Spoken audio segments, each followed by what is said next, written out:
I'm out in the fields today over by Champaign, Illinois, and some pretty interesting things are starting to come to light. You know, last week my video was on, we've got a lot of the fertilizing of the cob and the actual kernels is in place. Now can we hold that potential through the end? And you know, this particular area I'm in is pretty interesting. You know, as I look at the hybrid we have here, see my nose?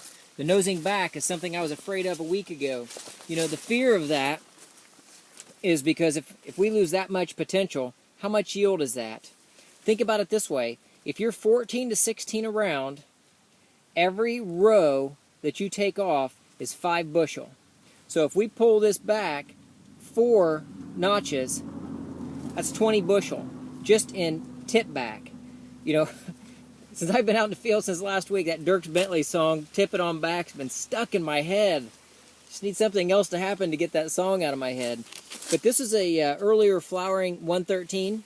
This is a fuller season 113. We haven't seen quite the nose back yet with this one because we weren't quite as far along as we were here. So if the weather were to change, we could typically still change that. You know, we're supposed to start seeing some more solar radiation come in next week. You know, that's something of interest, that we need the sun to build our factory, right? If you can see this, this is the report from this week, or from this location the last couple weeks. This spot right here, this is a solar radiation below average the last 2 weeks.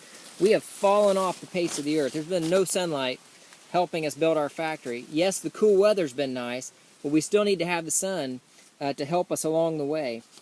In this particular location, we are minus 212 solar radiation right now to this point.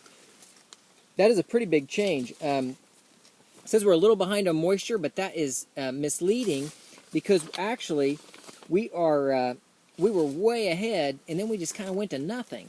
So, you know, and of course you've still got some firing starting to happen, but we need some sun. So over the next week, we need some sun, especially if we've got some room to finish out this crop. We got some earlier varieties that are already starting to see that tip back. Every ring, 5 bushel. So you can start counting those back to see what that tip back cost has been on your fields over the last month.